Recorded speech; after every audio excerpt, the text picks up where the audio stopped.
뉴스데이 시작합니다. 저는 동정민입니다. 서해 공무원 피격 사건 수사가 새로운 국면을 맞았습니다.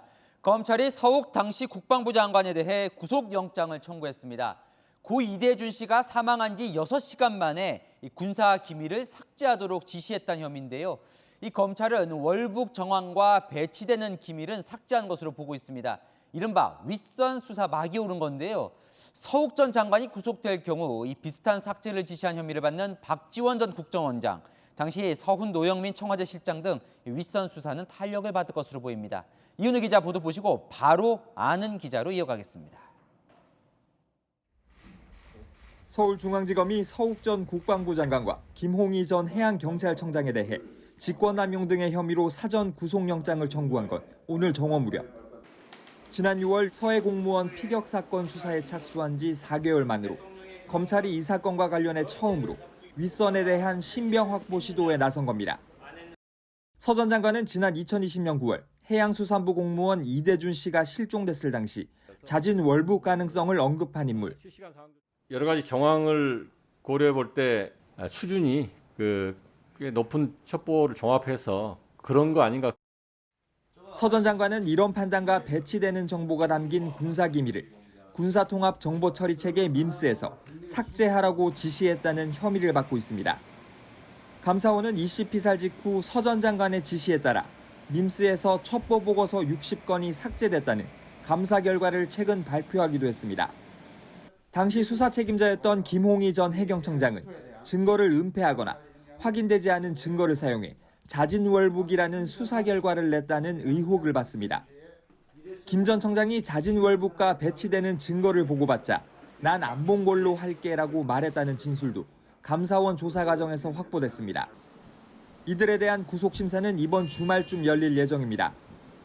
두 사람의 구속영장이 청구되면서 서훈 전 국가안보실장과 박지원 전 국정원장에 대한 소환 조사도 임박했다는 분석이 나옵니다. 채널A 뉴스 이은우입니다.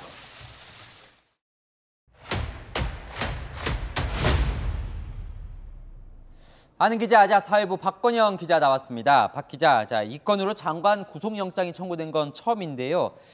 영장이 청구됐다는 건 어느 정도 범죄가 소명이 됐다 이렇게 보나 보죠, 검찰은요? 네, 그렇습니다. 이 검찰이 서욱 전 국방장관에게 적용한 혐의부터 한번 살펴보겠습니다. 이 서 장관이 직원에게 군사통합정보처리체계, 즉 밈스에서 대북 감청자료 삭제를 지시한 점, 또 합참 보고서에 이 허위 내용을 쓰게 지시한 점 등을 문제 삼았습니다. 현직 해수부 소속 공무원이 표류하다 살해당하는 과정을 은폐한 중대 사안인데다 또 서 전 장관이 검찰 조사에서 혐의를 부인하는 등 증거 인멸 가능성도 있다 이렇게 판단한 걸로 보입니다. 그러니까 보면 장관이 삭제를 지시했다 이것만 보는 게 아니라 자진월북으로 결론을 내는 그 과정 자체를 다 들여다보는 것 같아요. 예, 맞습니다. 이 국방부는 피격 공무원 이 씨가 사망한 지 이틀째 되는 날 자진월북 가능성이 있다 발표하면서 4가지 근거를 들었습니다. 이 씨만 혼자 구명조끼를 입고 있었고요. 배 안에 신고 있던 슬리퍼가 발견됐고 또 부유물에 의지한 채 있었다던가 월북 의사를 표명했다는 게 이유였습니다. 그런데 감사원 발표 자료를 보면요. 국방부는 이전에 확보한 첩보에선 자진월북이라고 단정할 근거가 부족했다고 봤습니다. 그런데도 사실상 자진월북으로 결론을 결정해놓고 여기에 배치되는 감청 정보 등은 삭제한 채 허위 내용을 발표해 혐의가 무겁다 이렇게 보는 겁니다. 관련해서 감사원 감사 이 결과를 보면요. 새벽 3시에 서욱 장관이 퇴근한 직원을 다시 불러서 삭제를 지시했다는 거예요. 그죠? 네, 맞습니다. 이 삭제를 지시한 시점, 이게 중요한데요. 이 서욱 전 장관이 첩보 삭제를 지시한 건 2020년 9월 23일 새벽 3시입니다. 이 안보관계 장관회의가 이날 새벽 1시부터 열렸으니까요. 회의를 마친 직후입니다. 검찰에선 첩보를 삭제 지시한 그 자체만으로도 진실을 은폐하려 할 의도가 있었다 이렇게 보고 있습니다. 네, 새벽 3시면 이제 이대준 씨가 사망한 지 한 6시간 정도 지난 뒤인데 그 시간에 사실 감사원은 국정원도 삭제했다 이런 의혹을 지금 제기하고 있거든요. 그렇다면 박지원 전 원장도 뭔가 수사를 지금 해야 될 것 같습니다. 검찰 입장에선. 네, 맞습니다. 박지원 전 국정원장도 고발됐지만 아직 검찰 소환 조사는 한 차례도 받지 않은 상태인데요. 앞서 감사원은 국방부와 같은 시각 국정원에서도 첩보 보고서 등 46건의 자료가 무단 삭제됐다고 했습니다. 국정원이 자체 감찰을 벌여 박지원 전 원장이 자료 삭제 지시를 했다고 보고 검찰에 고발했던 만큼 서욱 전 장관의 구속 여부가 결정된다면 박 전 원장의 소환 조사도 시간 문제일 거라는 관측이 나옵니다. 네, 결국은 이제 윗선 수사가 어디까지 가느냐가 관심인데 결국 이 당시 아까 박 기자가 말한 새벽 1시 관계장관회의 이때 지금 검찰은 주목하는 것 같습니다. 네, 맞습니다. 이 관계장관회의에 누가 참석했냐를 한번 보면요. 여기 서훈 당시 국가안보실장 주재로 열린 거고요. 서욱 국방장관과 박지원 국가정보원장 외에도 이인영 통일부 장관 등도 참석했습니다. 결국 정보 삭제가 누구의 어떤 지시로 이뤄진 건지 밝히는 게 수사의 핵심인데요. 검찰이 국정원 고발로 이 사건을 수사에 들어간 지 벌써 석 달이 넘었습니다. 이 압수수색이나 강제 수사 등을 통해서 감사원 조사보다 더 많은 증거 자료를 검찰은 확보하고 있는데요. 이 감사원법 위반 등으로 고발된 문재인 전 대통령까지도 수사가 확대될지 관심이 모아집니다. 네, 잘 들었습니다. 아는 기자 박건영 기자였습니다. 자, 대선 이후 이재명 더불어민주당 대표 관련해서 첫 재판이 오늘 열렸습니다. 여러 의혹 중에 아직까지는 이 선거 때 허위 사실을 공표했다는 선거법 위반 혐의 2건만 재판에 넘겨졌죠. 이 대표는 재판에는 불참한 채 조작 수사에 대비해야 한다는 글을 공유하면서 여론전에 나섰습니다. 우현기 기자입니다. 이재명 더불어민주당 대표가 오늘 서울중앙지법에서 열린 첫 공판 준비기일에 불참했습니다. 이 대표가 대선 후보 시절 했던 발언이 허위인지를 가리는 재판입니다. 이분이 제가 재판을 받으면서 이분하고 통화를 많이 했다고 제가 얘기했죠. 핵심 실무자다.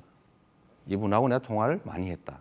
근데 시장할 때는 이 사람의 존재를 몰랐다. 국토부가 요청해서 한 일이고 공공기관 이전 특별법에 따라서 저희가 응할 수밖에 없는 그런 상황입니다. 만약에 안 해주면 직무유기 이런 걸 문제 삼겠다고 협박을 해서 검찰은 법원에 20건 분량, 10,000쪽가량의 수사 기록을 제출했는데 이 대표 변호인은 공소 사실을 부인했습니다. 이 대표님의 기본적인 입장은 공선법 위반이 된다는 사실에 대해서는 부인하는 입장이죠.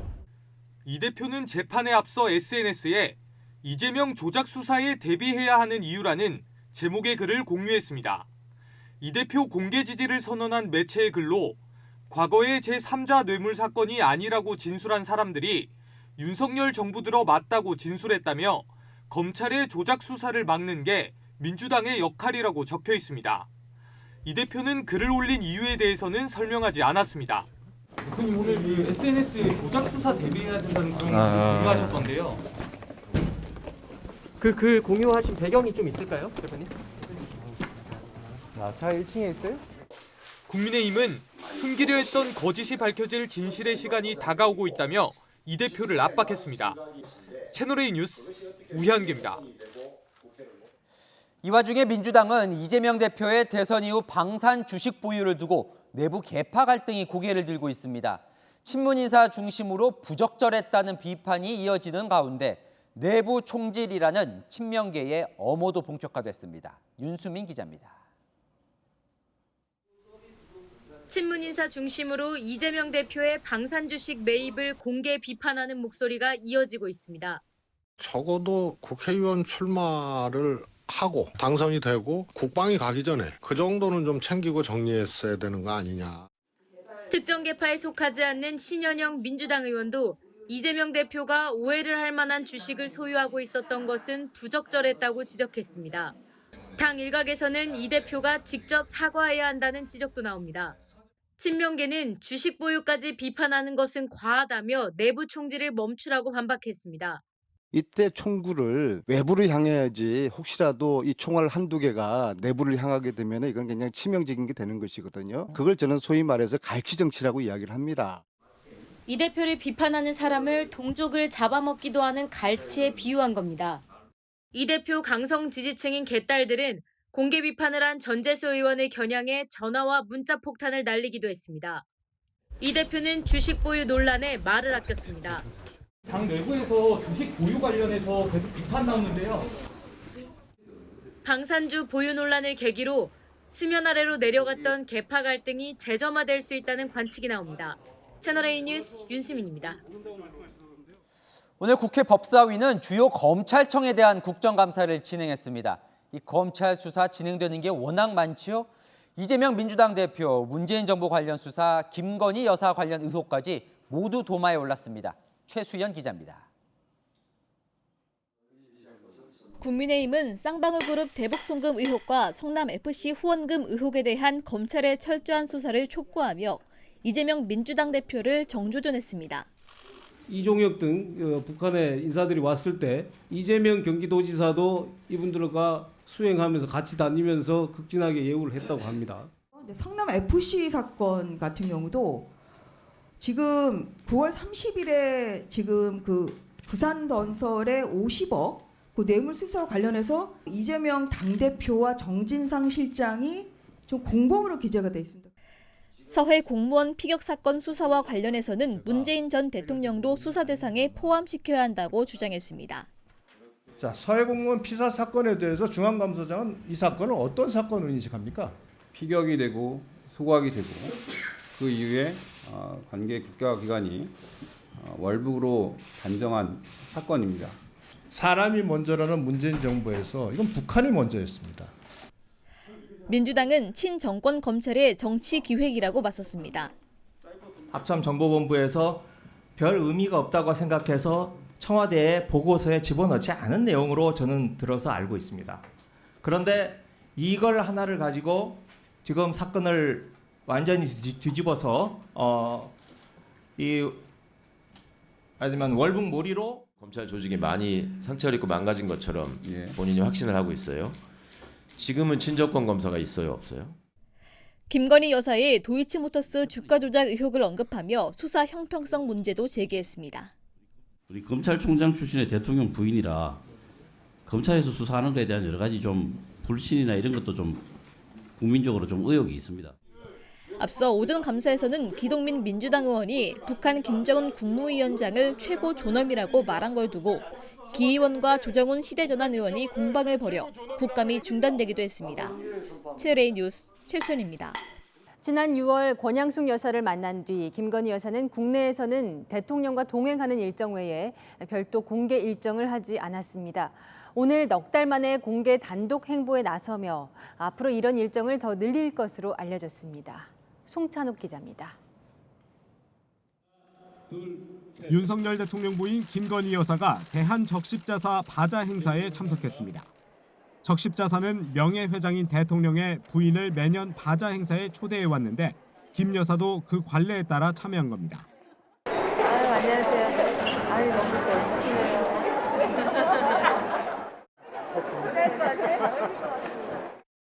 김 여사가 사전 고지되는 국내 공개 일정을 진행한 건 지난 6월 봉화마을 권양숙 여사 예방 이후 127일 만입니다. 그동안은 비공개 자원봉사 등을 한 뒤 대통령실이 관련 사실을 뒤늦게 확인해주는 형식이었습니다. 대통령실 관계자는 바자 수익금으로 사회적 약자를 돕는 행사여서 참석했다며 그동안 해온 자원봉사의 연장선이라고 설명했습니다. 김 여사가 다음 대통령 해외 순방 이후엔 공개 행보를 늘릴 것이란 관측이 나옵니다. 또 다른 관계자는 김 여사에 대한 왜곡된 이미지를 봉사와 순방 등 공식 일정을 통해 바로 잡아가게 될 것이라고 말했습니다. 김 여사 일정과 관련해선 대통령 부속실 직원 5명이 보좌하고 있고 각 수석실에서 의견을 제시하며 조율하는 것으로 알려졌습니다. 채널A 뉴스 송찬욱입니다.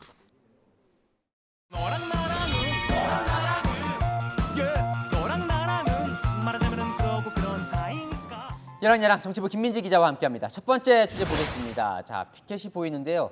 타밥, 저 글자를 여러 민주당 의원이 들고 있어요. 맞습니다. 타밥이라는 이 오타 때문에 민주당이 곤란해졌는데요. 정치 탄압을 규탄하려고 어제 용산 대통령실 앞에서 항의 시위를 벌였는데 오타로 역공을 받고 있습니다. 네, 보면요. 현수막에는 또 탄압 제대로 썼어요. 네, 하지만 여러 명의 의원이 타밥으로 쓴 피켓을 들고 서 있었죠. 권성동 국민의힘 의원은 국어 탄압을 중단하라고 꼬집었고요. 배현진 의원도 막무가내로 그저 싸우자고들 하시니 국어 타밥까지 가는 것이라고 비꼬았습니다. 오늘 국감장에서도 이 얘기가 나왔습니다. 검찰 수사를 지금 민주당에서는 정치 탐압이라고 지금 하고 있습니다. 이게 어느 나라 말인지는 모르겠습니다만 네, 어차피 이제 전재 의원님이 말씀하셔가지고 또 조수진 의원님도 하실 것 같고 그래서 얼마나 탄압이 세면 탑압이 됐겠습니까? 당직자께서 만드신 모양인데 어찌됐든 유감의 뜻을 표합니다. 탄압이 세서 탑압이다. 순발력이 좋은데요. 자칫하면 오탄하는 경우가 꽤 있죠. 네. 국민의힘도 2017년 방송국 이름을 잘못 썼거나 2020년에는 슈퍼 전파자를 슈퍼 전자파라고 쓴 피켓을 들고 나온 적이 있습니다. 그때는 또 뭐 당연히 민주당이 그 오타를 지적했겠죠. 네. 지난해 이모경 민주당 의원은 화천대유 누구 겁니까? 라는 국민의힘 현수막에서 맞춤법 표현을 지적했고요. 고민정 최고위원은 지난달 윤석열 대통령이 영국 엘리자베스 2세 여왕의 이름 스펠링을 틀린 것을 두고 국격에 먹칠하는 것이라고 비판한 적이 있습니다. 네, 다음 주제 보겠습니다. 한동훈 장관과 40% 숫자는 어떤 관계가 있습니까? 한동훈 장관의 내후년 총선 출마를 두고 이런 전망이 나왔습니다. 대통령 지지율이 이제 40% 이상 안정적 지지세를 받고 자리를 잡는다면은 그때는 뭐 한동훈 장관이 총선에 출마할 가능성이 높다. 유상범 의원에게 왜 40%냐고 물어봤는데요. 국정 지지율이 40%를 넘기면 국정 운영에 안정감이 생길 수가 있어서 장관들을 총선에 차출할 수 있다 이렇게 설명했습니다. 어쨌든 열어둔 거예요. 한 장관 이 출마 가능성을요. 네. 친윤 의원이 띄운 출마설이라 좀 눈길이 가죠. 이 본인 생각은 어떤지 들어보시죠. 혹시 출마할 계획을 가지고 계신가요? 저는 그런 생각이 없습니다. 출마 안 하실 건가요? 저는 그런 생각이 없다는 말씀을 드리겠습니다. 알겠습니다. 제가 지금 여기서 그런 말씀 드려야 될지 모르겠습니다만 지금 현재 그런 생각이 없습니다. 생각이 달라질지는 지켜봐야겠죠. 네, 주제 하나만 더 보겠습니다. 금기어에 없는데 나름 민주당 내에서 강성위원회라고 불리는 의원들이네요. 네, 야당의 대통령 공격은 일상다반사지만요. 그래도 특히 정권 초에는 금기어로 통하는 게 있는데요. 탄핵이나 퇴진 이런 단어죠. 그런데 요즘은 대놓고 쓰고 있습니다. 국민들이 바라볼 때 임기치가 확 넘어버리면은 사퇴를 하거나 아니면 말씀하신 헌법상 정해진 탄핵 절차라고 하거나. 이번 토요일 날 강화문으로 나가서 국민들과 함께 촛불을 들 생각입니다. 대통령의 무능과 잘못에 대해서 탄핵을 할 수 있는 탄핵 소추의 권리는 법에 보장되어 있는 것이에요. 민주당의 당원 청원 게시판에도 윤 대통령을 탄핵해달라는 청원이 올라왔습니다. 뭐 민주당은 의원들 개인 활동이다 이렇게 선을 긋더라고요. 네, 하지만 당 지도부들도요. 은연중에 언급해 오긴 했습니다. 비선 실세 최순실의 국정농단은 대통령 탄핵으로 이어졌습니다. 경고합니다. 대통령의 권력의 사유화는 반드시 대가를 치르게 됩니다. 탄핵 운운하는 것은 나가도 너무 나간 처사입니다. 반드시 국민적 저항을 받게 될 것이고 임기가 보장되지 않을 가능성이 높다고 생각이 됩니다. 이러다가 임기는 다 채우겠냐. 광우병 선동과 탄핵의 맛을 봤던 권력의 불나방들이 본성을 드러내고 있는 것입니다. 국민 주권에 대한 명백한 도전 행위입니다. 국민의힘은 당대표의 사법 리스크를 잇기 위해서 탄핵에 집착하는 것 아니냐고 쏘아붙였습니다. 뭐 야당 내부에서도 너무 나간 것 아니냐 이런 우려도 나오더라고요. 네, 근거 없이 자꾸 군불만 떼는 건 진영만 갈라치게 하는 것이라고 했고요. 민주당 의원이 이러쿵저러쿵 할 일이 아니라는 비판도 나왔습니다. 대통령의 탄핵은 그 직무 집행에 있어서 헌법이나 법률을 위배한 때인데요. 대한민국의 큰 혼란과 위기를 야기하는 대통령의 탄핵 소추를 정치적 압박용으로 시도 때도 없이 걸핏하면 입에 올리는 민주당에 대해 국민들은 어떻게 생각할까요? 네, 지금까지 여랑야랑이었습니다. 북한의 잇따른 도발에 여권 중심으로 전술핵 재배치 주장이 퍼져나가고 있죠. 오늘 미 국무장관과 주한 미 대사가 동시에 이 전술핵 재배치에 부정적인 뜻을 밝혔습니다. 핵무기를 늘리는 경쟁이 아니라 줄여나가야 한다는 겁니다. 김윤수 기자입니다. 취임 100일을 맞은 필립 골드버그 주한 미국 대사가 언론단체인 관훈클럽 토론회에서 한반도 전술핵 재배치론에 대해 부정적인 견해를 드러냈습니다. All this talk about tactical nuclear weapons, whether it comes from Putin or from Kim Jong-un, is irresponsible and dangerous. 북한의 핵 보유를 기정사실화하며 전술핵 재배치나 나토식 핵 공유 등 핵 확산으로 맞설 것이 아니라 한미가 맺은 확장 억제 체제의 강화나 대화와 외교를 통한 비핵화 등으로 북한의 핵 위협을 끝내는 데 초점이 맞춰져야 한다는 겁니다. I believe that President Yoon, at least as from what I've seen in the press, has addressed the issue by restating our OK commitment to the NPT. 토니 블링컨 미국 국무장관도 현지 시각 어제 스탠퍼드대에서 열린 대담 행사에서 핵 확산에 대한 부정적 견해를 드러냈습니다. As well as arms control ourselves and being responsible actors under the Non-Proliferation Treaty is making sure that we don't have a world where a whole variety of countries conclude that they're going to be better off if they acquire nuclear weapons that they don't have. 그동안 한국 내 전술핵 재배치론에 대해 말을 아껴온 바이든 행정부의 연이은 부정적 견해 표명은 연쇄 핵 확산 움직임에 대한 분명한 우려 메시지로 해석됩니다. 채널A 뉴스 김윤수입니다. 카카오 먹통 사태에 대해 카카오와 SK C&C 측이 책임 공방을 벌이고 있습니다. 화재 당시 상황을 놓고 말이 다른데요. 카카오 측은 일방적으로 전력 차단 통보를 받았다. SK C&C는 30분간 추가 전력을 공급해서 시간 여유를 줬다는 주장입니다. 안보겸 기자입니다. 카카오 먹통 사태가 서비스 장애 닷새째인 내일 오전 마무리될 전망입니다. 카카오의 데이터 센터를 빌려줬던 SK C&C 측은 마지막 5% 장애물이었던 전력 공급 설비, 부품 확보 모두 완료해 이르면 내일 오전 중으로 100% 복구될 것 같다고 밝혔습니다. 사태 나흘째인 오늘도 카카오톡의 톡서랍, 톡채널, 다음 카페 등 일부 기능이 작동하지 않았습니다. 카카오 측은 복구 완료 시점에 대해 SK C&C 측이 정확히 알 것이라고 공을 넘겼습니다. 지난 15일 화재 당일 전력을 차단한 걸 두고도 카카오 측은 일방적 통보였다고 주장했고 SK C&C 측은 물로 화재를 진압하기 위해 전력을 차단하기 전 30분 정도 무정전 전원 장치를 돌려 여유 시간을 줬다고 맞섰습니다. 양측의 책임 공방에 피해를 입었던 소상공인들은 분통을 터뜨립니다. 자기를 책임이다 이렇게 인정하고 최대한 보상이나 대책을 마련하겠다 이게 원칙인데 책임을 전가한다는 생각밖에 안 드는 거죠. 오늘까지 소상공인 연합회에 접수된 피해 사례만 400건.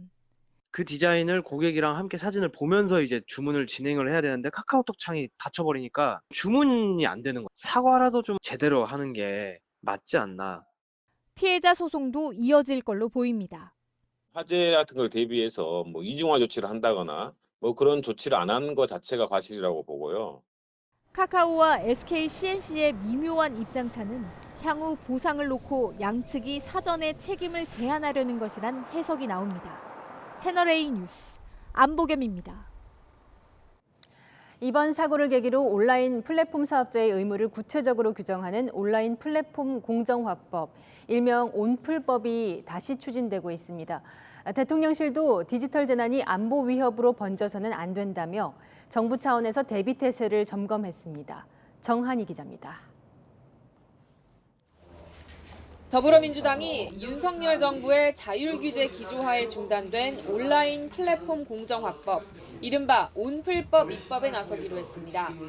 온플법은 카카오 같은 대형 플랫폼 기업이 입점 업체와 계약을 체결할 때 계약서를 반드시 작성하게 하는 등 플랫폼 대기업의 갑질을 막겠다는 취지의 법안입니다.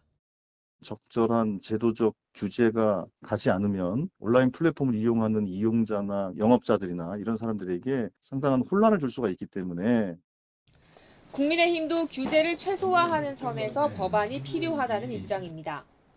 박성중 국민의힘 과방위 간사는 온플법 자체에 반대하지 않지만 신생 플랫폼이 피해를 보지 않도록 개별 케이스로 규제하는 형태가 돼야 할 것이라고 말했습니다. 국민의힘은 내일 당정 협의를 거쳐 20대 국회에서 폐기된 온풀법을 수정하거나 아예 다른 이름의 법안을 내는 방안을 논의합니다. 대통령실은 김성한 국가안보실장 주재로 과기부와 국정원, 검찰, 경찰이 참여한 사이버 안보 상황점검 회의를 열었습니다. 윤석열 대통령이 어제 수석 비서관 회의에서 국가 재난 상황 시 국가 기반 통신이 무너질 경우에 대비해야 한다고 언급한 뒤 곧바로 대비태세 점검에 나선 겁니다. 채널A 뉴스 정한입니다. 실제로 카카오톡 불통 사태를 틈타 정보를 탈취하려는 세력이 있었습니다. 전문가에 따르면 북한의 소행으로 추정됩니다. 갈수록 교묘해지는 북한의 해킹 수법이 어디까지 진화하는 것인지 우려가 됩니다. 박수유 기자가 보도합니다. 카카오톡 서비스 장애가 발생한 지 하루 뒤인 지난 16일, 북한 업계 종사자와 탈북민들에게 카카오팀 발신자 계정으로 전송된 메일입니다. 메일에는 업데이트된 PC 버전의 카카오톡을 이용하라며 대용량의 파일이 첨부돼 있습니다. 하지만 이 메일의 발신자, 카카오팀이 아닌 것으로 드러났습니다. 카카오 측은 자사가 개인정보를 요구하지 않고 파일을 첨부한 형태의 전자우편도 보내지 않는다며 메일을 보낸 사실을 부인했습니다. 보안 전문가들은 북한의 소행일 가능성을 의심하며 해킹이 성공하면 개인정보 탈취는 물론 해당 컴퓨터에 대한 원격 제어도 가능하다며 큰 피해를 우려했습니다. 공격에 사용된 웹서버를 이제 분석을 하게 된 기존의 북한의 해킹으로 분석이 완료된 건하고 동일한 IP 주소나 도메인이 쓰이는 게 발견이 됐고요. 주로 평일에 이루어지는 북한 사이버 공격들과 달리 이번 공격은 일요일 오후에 이루어졌다는 것도 이례적입니다. 해킹 성공률을 높이기 위해 국내 상황을 신속하게 활용한 것으로 보입니다.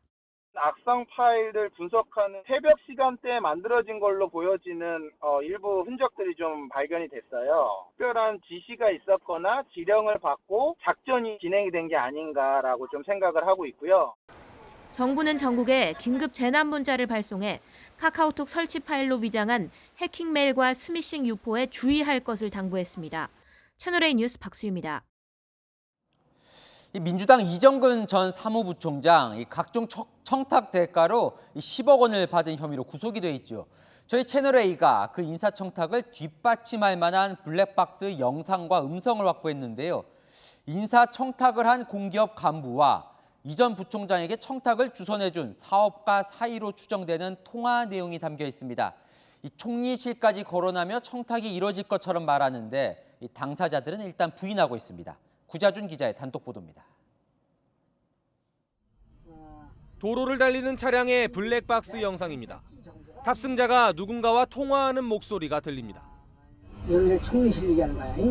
전화번호를 주십시오. 인사 담당자한테 전화하라고 하겠습니다. 박 씨의 운전기사는 통화 상대가 한국 남부발전의 간부였다고 기억합니다. 바로 차에 타자마자 지금 상황이 이렇다라고 본부장하고 통화하죠. 박 씨는 통화 상대를 동생이라고 부르며 승진 후보군에 올릴 거라고 말하기도 합니다. 한수에서 동생을 올릴 거야. 그러고 나서 여기서는 이제 얼마나 이제 조정이 가능하니까 내일 일단 총리 공간에 들어가기로 2시에 잡아놨습니다. 박 씨는 누가 총리 공관에 들어가는지는 언급하지 않았습니다. 박 씨는 인사청탁을 하며 이정근 전 더불어민주당 사무부총장에게 금품을 건넨 혐의를 받는 인물. 운전기사는 이 통화 시점이 박 씨가 근처 호텔에서 이 전 부총장을 만난 직후였다고 말했습니다. 이정근이는 항상 호텔에서 만납니다. 고속터미널 바로 앞에 있는. 실제로 통화 당시 블랙박스 영상에는 고속버스 터미널 일대가 찍혀 있습니다. 하지만 박 씨는 인사청탁은 없었다고 부인했고 이 전 부총장 측 변호인도 모르는 내용이라는 입장입니다. 검찰도 이 전 사무부총장의 혐의를 확인하기 위해 해당 블랙박스 영상을 확보한 것으로 알려졌습니다. 채널A 뉴스 구자준입니다. 이 사업가 박 씨는 인사청탁 그 자체를 부인하고 있지만요. 이 돈이 오간 거래 기록이 남아 있습니다. 사업가 박 씨 아내가 운전기사에게 돈을 보내고 그 돈이 이정근 전 사무부총장에게 전달되는데요.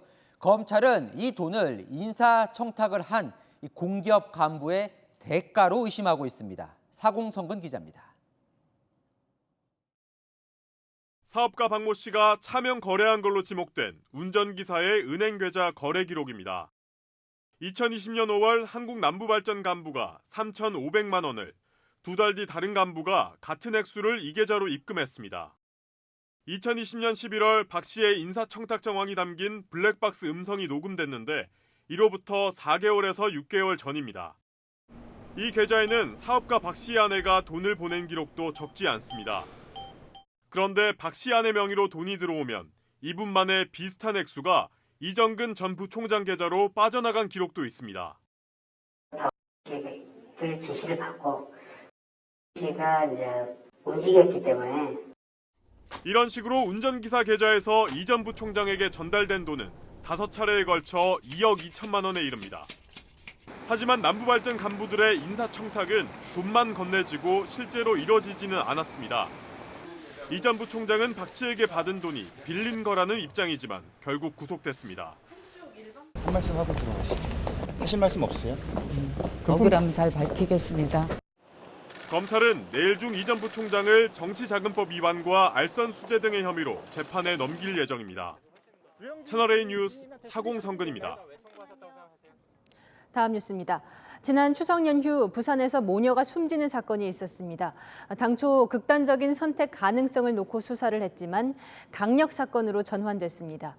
흉기에 찔린 상처 같은 타살 정황이 나오면서 경찰이 희생자의 지인을 피의자로 입건했습니다. 배영진 기자입니다. 40대 엄마와 10대 딸이 거실과 방에서 숨진 채 발견된 건 추석 연휴 마지막 날인 지난달 12일 오후. 다른 방에서 자고 있던 막내 아들이 발견해 경찰에 신고했습니다. 어머니는 흉기에 찔린 상처가 여러 곳 있었고 딸은 얼굴 등에 타박상을 입은 상태였습니다. 집에선 원인 모를 불도 났지만 큰 불로 번지지는 않았습니다. 사생이다. 좀 도와주세요. 이러더라네. 그래갖고 문을 열어보니 그 지경이 되라 했는데. 당초 극단 선택 가능성을 놓고 수사하던 경찰. 숨진 엄마의 귀금속이 사라진 게 밝혀지고 딸의 휴대전화가 며칠 뒤 밖에서 발견되는 등 타살 정황이 잇따라 나오자 강력 사건으로 수사를 전환했습니다. 이후 경찰은 유력한 용의자 A씨를 지목하고 사건 발생 6일 만인 지난달 18일 피의자로 입건해 조사 중인 것으로 확인됐습니다. 피의자는 피해자들과 알고 지내던 관계로 현재 범행을 부인하는 것으로 알려졌습니다. 경찰은 피해자와 관련된 원한이나 채무 관계가 있는지 등도 조사하고 있습니다. 본인이 부인하고 있기 때문에 부인하는 것에 대해서 관련 증거를 계속 찾고 있습니다. 또 모녀와 아들에게서 수면제 성분이 검출된 사실도 추가로 확인됐습니다. 다만 국과수의 최종 부검 결과 모녀의 사망 원인은 질식사인 것으로 드러났습니다. 지금 우리 온 가족은 지금 마음고생이고 저희들은 어쨌든 금민을 찾기만 잡으면 저희들은 진짜 소용이 없겠어요. 경찰은 A씨와 치열한 증거 싸움을 벌이는 만큼 신상 정보는 공개할 수 없다고 밝혔습니다. 채널A 뉴스 배영진입니다. 오늘 새벽 제주 서귀포시 마라도 앞바다에서는 어선 한 척이 뒤집혀 선원 4명이 실종됐습니다. 갈치를 잡기 위해 자리를 잡고 대기하다가 배가 뒤집힌 것으로 보입니다. 공국진 기자입니다. 바다 한가운데 어선 한 척이 뒤집혀 있습니다. 선체 대부분은 물에 잠겼고 바닥만 드러나 있습니다. 새벽 3시쯤 제주 마라도 남서쪽 해상에서 29톤급 갈치잡이 배가 전복됐다는 신고가 접수됐습니다. 갑자기 우리가 연락이 좀 안 되다 보니까 혹시나 모슬포로 들어갔나 해서 알아보니까 들어간 것도 아니고 제가 없어졌다. 이 사고로 선장 등 한국인 2명과 외국인 선원 2명 등 4명이 실종됐습니다. 해경은 함정과 항공기를 급파했고 해군과 민간 선박의 협조를 받아 수색을 벌이고 있습니다. 하지만 사고 해역에 강한 바람과 높은 파도가 일고 있어 난항을 겪고 있고 아직까지 구조 소식도 들리지 않고 있습니다. 배는 지난 16일 오후 모슬포항을 출항해 사고 해역에 닻을 내리고 임시 정박 중이었던 것으로 확인됐습니다. 그때 그쪽 해역에 갈치 어장이 형성돼가지고 그 어장을 선점하기 위해서 아마 먼저 나가 있지 않나 이렇게 지금 추정하고 있습니다. 인기 요정인 갈치를 잡기 위한 경쟁이 치열하다 보니 조업구역을 선점하는 게 중요하다는 겁니다. 24시간 안에 그 자리를 또 가서 있어야 이제 이게 타임 자리를 확보가 되거든요. 자기 옆에 배들한테 인정이 되거든요. 해경은 수색 반경을 확대하고 잠수대원을 투입해 선체 내부 수색도 벌이고 있습니다. 채널A 뉴스 공국진입니다. 보이스피싱 전화가 걸려올 때 해외에서 걸어도 국내 번호처럼 뜨도록 조작하는 중계기가 쓰입니다. 단속을 피해서 계집 안에 숨겨두기도 하고 아예 몸에 두르고 돌아다니는 인간 중계기까지 등장했습니다. 김정근 기자가 보도합니다. 경찰관이 지하철역에서 남성 한 명을 붙잡습니다. 남성의 여행 가방을 열자 커다란 검정색 기계가 나타납니다. 경찰이 SUV 차량 트렁크를 열고 종이 상자와 포대를 걷어내자 이번에도 같은 기계가 나타납니다. 아이고 몇 대 이거. 보이스피싱 일당이 전화번호 앞자리를 070에서 010으로 바꾸는 데 사용하는 번호 조작 중계기들입니다. 경찰의 위치 추적 단속이 심해지자 중계기를 한 곳에 놔두지 않고 계속 이동하는 사례가 잇따르고 있습니다. 심지어 중계기를 옷과 가방에 넣고 돌아다니는 인간 중계기마저 등장했습니다. 숨겨두는 장소도 교묘해지고 있습니다. 도심에 놔두지 않고 경기도 양평 일대 한적한 동네의 계집 속에 보관한 경우도 있었고 풀숲에 묻어뒀다 적발되기도 했습니다. 지하철역 물품 보관함. 경찰이 가방을 꺼내보니 휴대전화 수십 대가 들어있습니다. 문자 메시지를 열어보니 피싱 문자가 나타납니다. 국내에서 스마트폰 전원을 켜두면 보이스피싱 문자가 발송되도록 중국에서 원격 조정하는 겁니다. 그러니까 이게 무슨 일인지 알고 하시는 거냐고요? 경찰은 지난 6월부터 석 달 동안 중계기 단속을 통해 9천여 대를 적발했습니다. 경찰은 보이스피싱 범죄에 가담하지 않고 중계기만 보관해도 공동사기와 방조 혐의가 적용될 수 있다고 밝혔습니다. 채널A 뉴스 김정근입니다. 부산의 강변공원에 6번이나 불을 지른 여성이 체포됐습니다. 7번째로 방화를 저지르려다 운동복 차림으로 잠복 중이던 형사들에게 붙잡혔습니다. 배유미 기자입니다. 갈대밭 앞에 허리를 숙이고 있는 여성. 자세히 보니 갈대에 불을 붙이고 있습니다. 이마, 여보세요? 빠져나가려는 여성을 사복 차림의 남성들이 가로막습니다. 놀란 여성이 황급히 불을 끕니다. 남성들이 붙잡자 핑계를 늘어놓습니다. 아니, 불이 나서. 남성들은 잠복 중이던 형사들. 여성으로부터 식용유와 키친타월을 증거물로 압수했습니다. 이 공원에선 지난 5일부터 최근까지 6차례에 걸쳐 크고 작은 불이 났습니다. 인명피해는 없었지만 900제곱미터 넘는 면적이 피해를 봤습니다. 공원 CCTV에 포착된 게 없다 보니 수사엔 어려움이 컸습니다. 그러다 지난 13일 6번째 범행에서 꼬리가 잡히면서 수사에 속도가 붙었습니다. 형사 30여 명이 투입됐고 의심을 피하기 위해 공원에서 운동하는 시민처럼 체육복과 운동화 차림으로 잠복해왔습니다.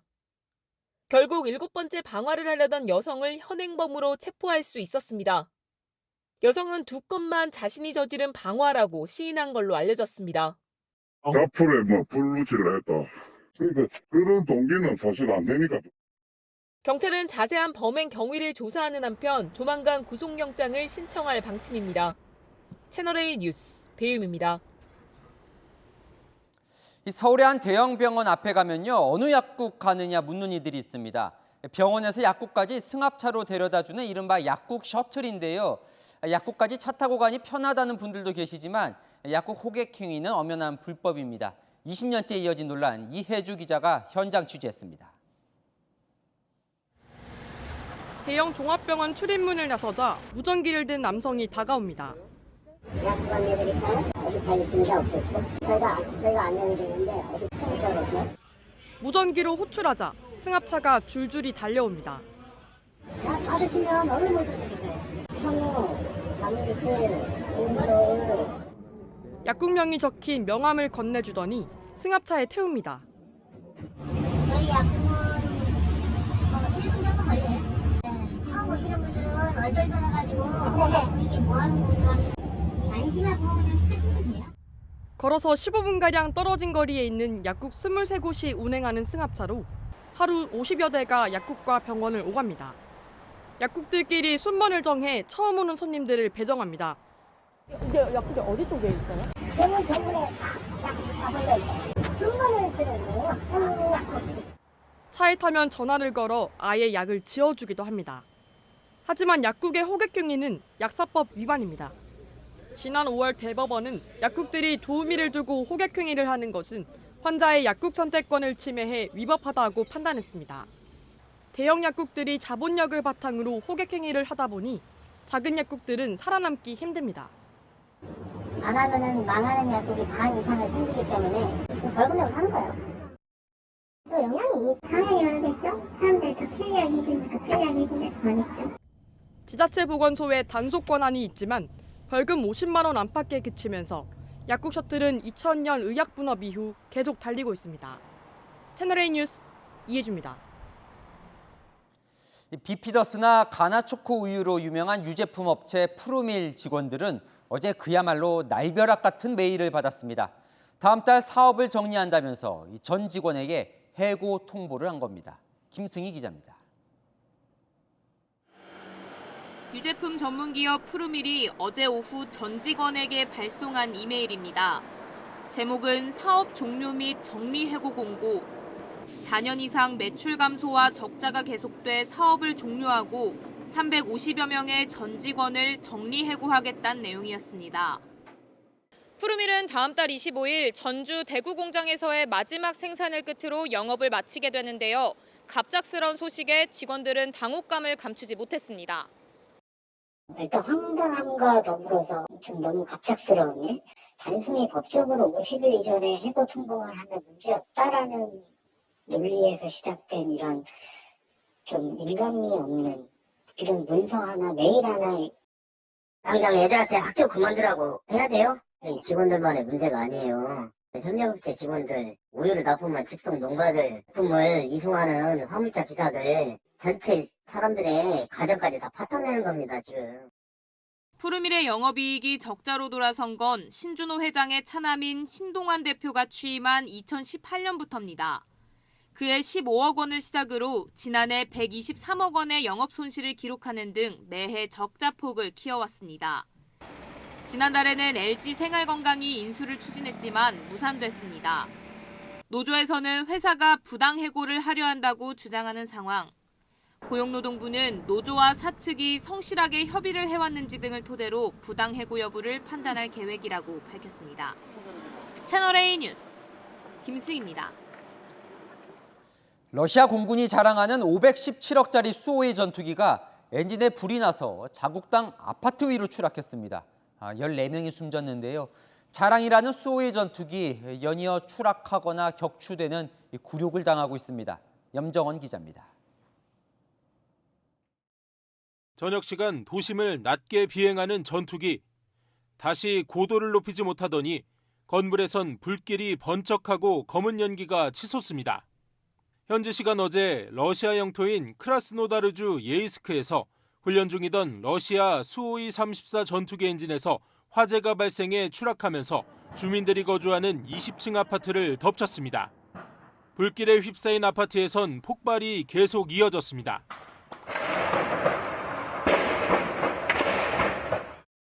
전투기에 장착된 무기와 흘러내린 연료에 불이 붙어 아파트 한 동이 순식간에 화염에 휩싸인 겁니다. 이 사고로 어린이 3명을 포함해 14명이 목숨을 잃었고 이 가운데 3명은 불길을 피해 뛰어내리다 숨진 것으로 전해졌습니다.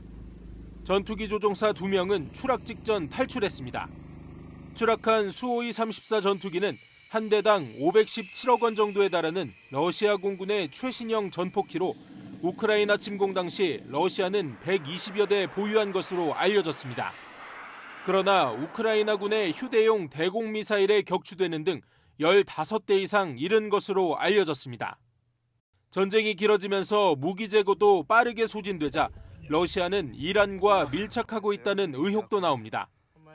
임산부 등 3명이 숨진 러시아의 드론 자폭 공격은 이란에게 지원받은 드론으로 확인됐고 Ввечері неділі вдалося знищити 37 іранських шахедів і кілька крилатих ракет.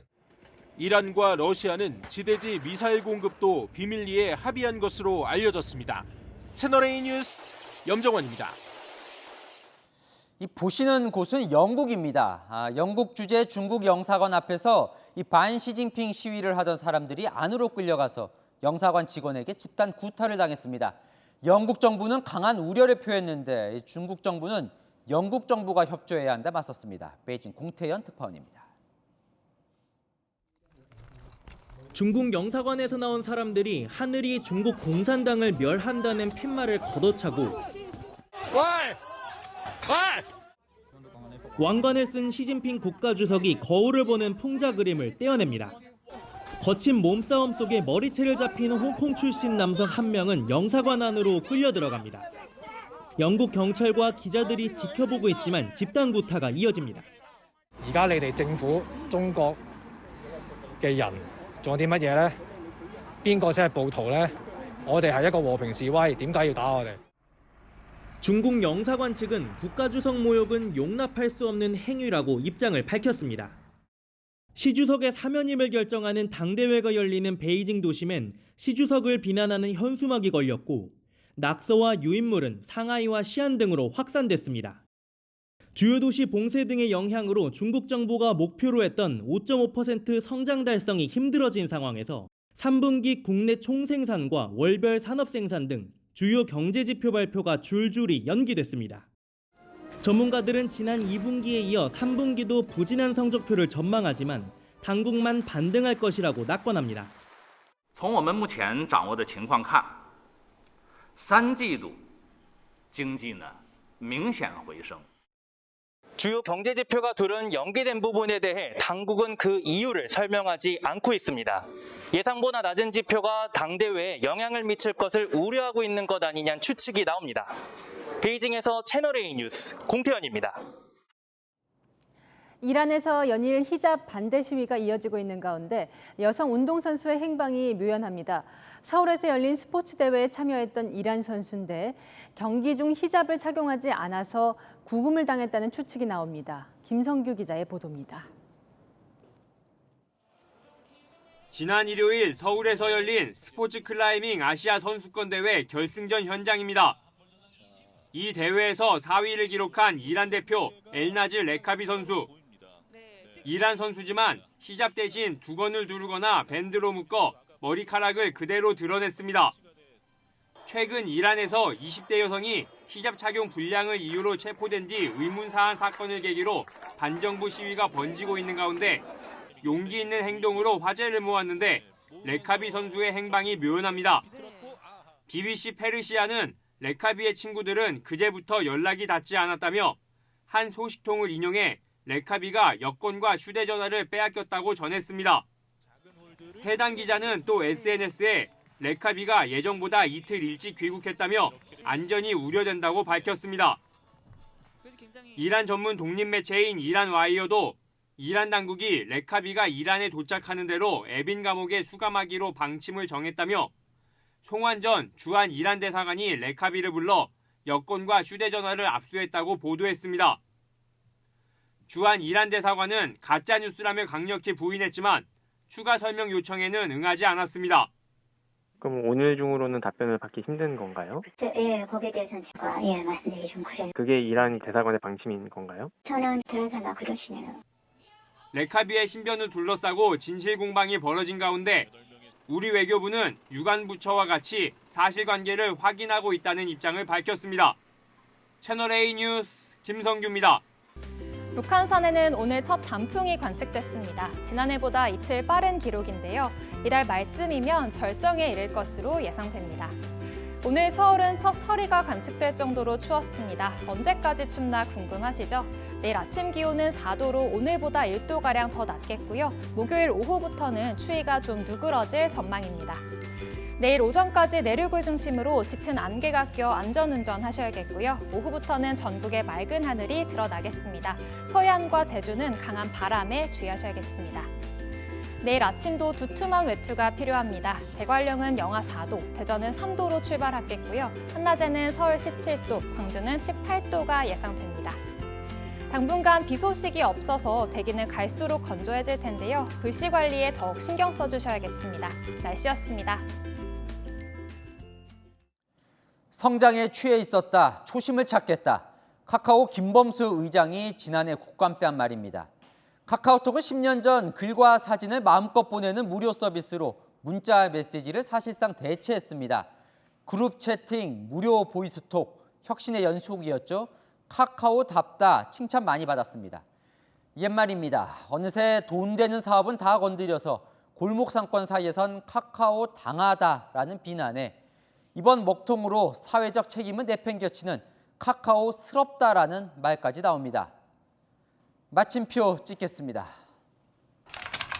되찾아야 할 초심, 뉴스에 마칩니다. 감사합니다.